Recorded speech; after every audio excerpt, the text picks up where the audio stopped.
ನಾಡಸೋಜ ಅವರ ನಿಧನಕ್ಕೆ ನಾಡಿನ ಗಣ್ಯರು ಸಂತಾಪ ಸೂಚಿಸಿದ್ದಾರೆ. ಬನ್ನಿ ಅವರೇನು ಹೇಳಿದ್ದಾರೆ ನೋಡೋಣ.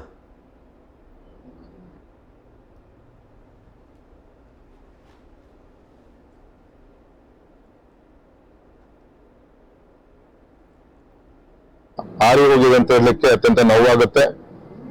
ವಿಶೇಷವಾಗಿ ಅವರ ಸಾಹಿತ್ಯ ಸಂಪೂರ್ಣವಾಗಿ ಪ್ರಕೃತಿ ದತ್ತವಾದಂತ, ಪ್ರಕೃತಿಯನ್ನ, ನೇಚರನ್ನ ಜೊತೆಗೆ ಇಟ್ಕೊಂಡು ಅದಕ್ಕೆ ಪೂರಕವಾದಂತ ಲೇಖನಗಳನ್ನ ಈ ಒಂದು ಸಮಾಜಕ್ಕೆ ಕೊಟ್ಟಂತ ಧೀಮಂತ ಸಾಹಿತಿಗಳು.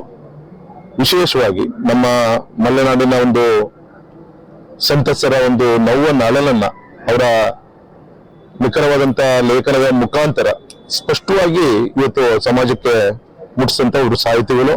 ಅದು ಕೇವಲ ಪುಸ್ತಕಕ್ಕೆ, ಲೇಖನಕ್ಕೆ ಸೀಮಿತ ಆಗದೆ ಜೊತೆಗೆ ಹೋರಾಟಗಳ ಮುಖಾಂತರ ಕೂಡ ಆ ಸಂದರ್ಭದಲ್ಲಿ ಸರ್ಕಾರಗಳಿಗೆ ಎಚ್ಚರಿಸುವಂತ ಕಾರ್ಯವನ್ನ, ಚುನಾಯಿತ ಪ್ರತಿನಿಧಿಗಳಿಗೆ ಎಚ್ಚರಿಸುವಂತ ಕಾರ್ಯವನ್ನ ಗೌರವ ಡಿಸೋಜ ಅವರು ಅವರ ಜೀವನ ಪೂರ್ತಿ ಹೆಜ್ಜೆಯನ್ನು ಇಟ್ಕೊಂಡು ಬಂದಿದ್ದು.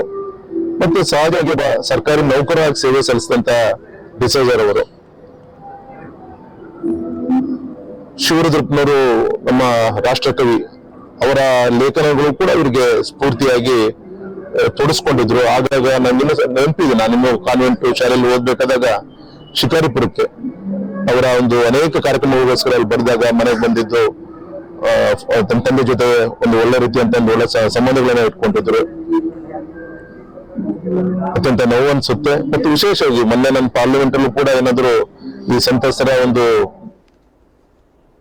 ಇವತ್ತು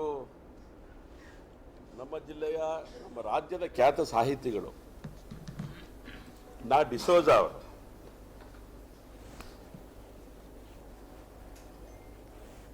ಇವತ್ತು ನಮ್ಮನ್ನ ಅಗಲಿದ್ದಾರೆ.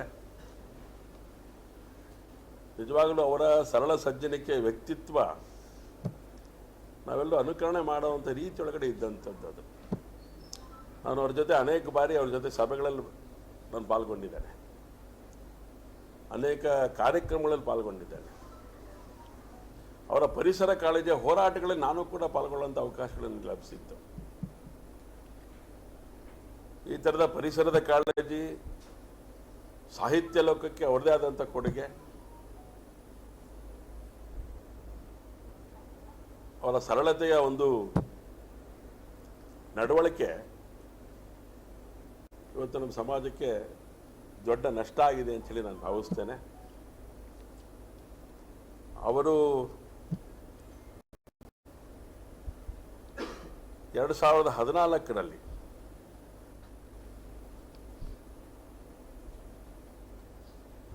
ಮಡಿಕೇರಿಯಲ್ಲಿ ನಡೆದಂಥ 80ನೇ ವರ್ಷದ ಅಖಿಲ ಭಾರತ ಕನ್ನಡ ಸಾಹಿತ್ಯ ಸಮ್ಮೇಳನದಲ್ಲಿ ಅವರು ಪಾಲ್ಗೊಂಡಿದ್ದರು. ಅದರ ಅಧ್ಯಕ್ಷತೆಯನ್ನು ವಹಿಸಿದ್ದರು.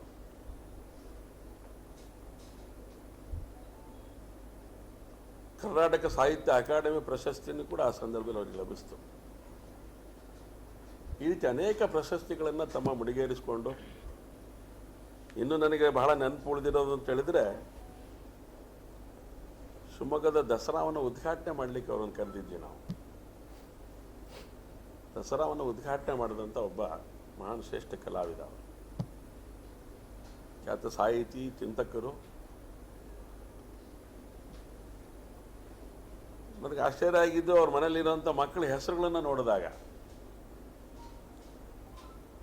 ಕಂಡಂಥ ಅಪರೂಪದ ಅಂತಲ್ಲ, ಇಡೀ ನಾಡು ಕಂಡಂಥ ಮಹಾನ್ ಸಾಹಿತಿಗಳು. ಅದರಲ್ಲೂ ಸಾಗರದ ಒಂದು ಕಿರೀಟವನ್ನು ಕೊಟ್ಟಂಥ, ಸಾಗರಕ್ಕೆ ಕೀರ್ತಿ ತಂದಂಥ, ಇಡೀ ರಾಜ್ಯದ ಹೆಸರುವಾಸಿಯಾಗಿರುವಂಥ ಮಹಾನ್ ಸಾಹಿತಿಗಳಂತ ನಾ ಡಿಸೋಜ ಅವರು ಇವತ್ತು ಇನ್ನಿಲ್ಲ ಅಂತ ಭಾಳ ನೋವಾಗುತ್ತೆ. ಇಡೀ ಕರ್ನಾಟಕದ ಜನರಿಗೆ ಚಿರಪರಿಚಿತರಾದಂಥವರು. 80ನೇಯ ಸಾಹಿತ್ಯ ಸಮ್ಮೇಳನದ ಅಧ್ಯಕ್ಷರಾಗಿ ಕೇಂದ್ರ ಪ್ರಶಸ್ತಿಗಳನ್ನು ಪಡೆದು ರಾಜ್ಯದ ರಾಜ್ಯೋತ್ಸವ ಪ್ರಶಸ್ತಿ ಮತ್ತು ಹಲವಾರು ಪ್ರಶಸ್ತಿಗಳನ್ನು ತೆಗೆದುಕೊಂಡಂಥ ಒಬ್ಬ ಮಹಾನ್ ವ್ಯಕ್ತಿಗಳಾಗಿದ್ದರು. ಸರಳ ಸಜ್ಜನಿಕೆಯ, ಸಮಾಜದ ತಿದ್ದುಪಡಿಯನ್ನು ಮಾಡುವಂಥ ಒಬ್ಬ ವ್ಯಕ್ತಿಯಾಗಿದ್ದರು. ಪರಿಸರದ ಬಗ್ಗೆ ಭಾಳ ಕಾಳಜಿ ಇದ್ದಂಥವ್ರು. ಮತ್ತು ರೈಲ್ವೆ ಹೋರಾಟಗಳನ್ನು ಆ ಕಾಲದಲ್ಲಿ ಅವರು ಮಾಡಿದರು. ಅಂದರೆ ಜನರಿಗೆ ಅನುಕೂಲ ಆಗುವಂಥ ಇದರಲ್ಲೂ ಸಹ ಭಾಗವಹಿಸುವಂಥ ಒಬ್ಬ ವ್ಯಕ್ತಿಯಾಗಿ ಅವರು ಹಿಂದೆ PWDಯಲ್ಲಿ ಏನು ನೌಕರಾಗಿದ್ದರಂತೆ, ಅನಂತರ ನಿವೃತ್ತಿ ನಂತರ ಸಾಹಿತ್ಯದ ಬಗ್ಗೆ ಆಸಕ್ತಿ ವಹಿಸಿ ಇಡೀ ಕರ್ನಾಟಕಕ್ಕೆ ಒಂದು ಹೆಸರು ತರುವಂತಾಯಿತು.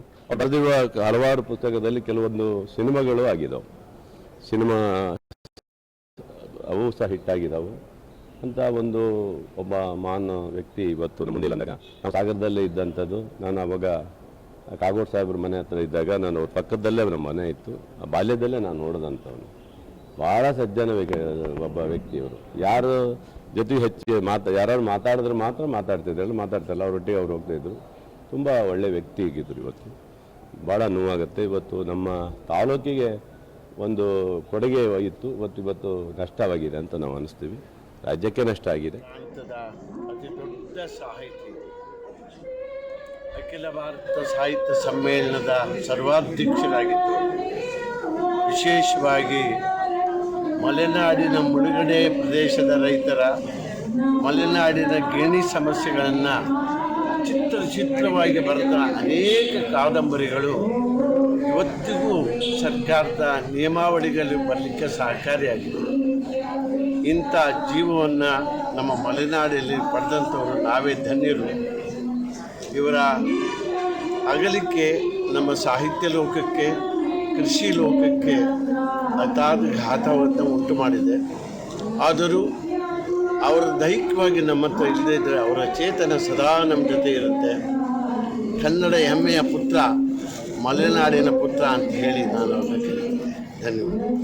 ಪ್ರಾಂತದ ಅತಿ ದೊಡ್ಡ ಸಾಹಿತಿ, ಅಖಿಲ ಭಾರತ ಸಾಹಿತ್ಯ ಸಮ್ಮೇಳನದ ಸರ್ವಾಧ್ಯಕ್ಷರಾಗಿದ್ದು, ವಿಶೇಷವಾಗಿ ಮಲೆನಾಡಿನ ಮುಳುಗಡೆ ಪ್ರದೇಶದ ರೈತರ ಮಲೆನಾಡಿನ ಗೇಣಿ ಸಮಸ್ಯೆಗಳನ್ನು ಚಿತ್ರವಾಗಿ ಬರೆದ ಅನೇಕ ಕಾದಂಬರಿಗಳು ಇವತ್ತಿಗೂ ಸರ್ಕಾರದ ನಿಯಮಾವಳಿಗಳು ಬರಲಿಕ್ಕೆ ಸಹಕಾರಿಯಾಗಿದೆ.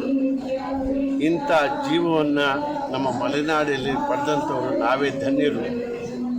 ಇವರ ಅಗಲಿಕೆ ನಮ್ಮ ಸಾಹಿತ್ಯ ಲೋಕಕ್ಕೆ, ಕೃಷಿ ಲೋಕಕ್ಕೆ ಅತಾದ ಘಾತವನ್ನು ಉಂಟು ಮಾಡಿದೆ. ಆದರೂ ಅವರು ದೈಹಿಕವಾಗಿ ನಮ್ಮ ಹತ್ರ ಇಲ್ಲದೇ ಇದ್ದರೆ ಅವರ ಚೇತನ ಸದಾ ನಮ್ಮ ಜೊತೆ ಇರುತ್ತೆ. ಕನ್ನಡ ಹೆಮ್ಮೆಯ ಪುತ್ರ, ಮಲೆನಾಡಿನ ಪುತ್ರ ಅಂತ ಹೇಳಿ ನಾನು ಅವ್ರನ್ನ ಕೇಳ್ತೀನಿ. ಧನ್ಯವಾದ. ಪ್ರಾಂತದ ಅತಿ ದೊಡ್ಡ ಸಾಹಿತಿ, ಅಖಿಲ ಭಾರತ ಸಾಹಿತ್ಯ ಸಮ್ಮೇಳನದ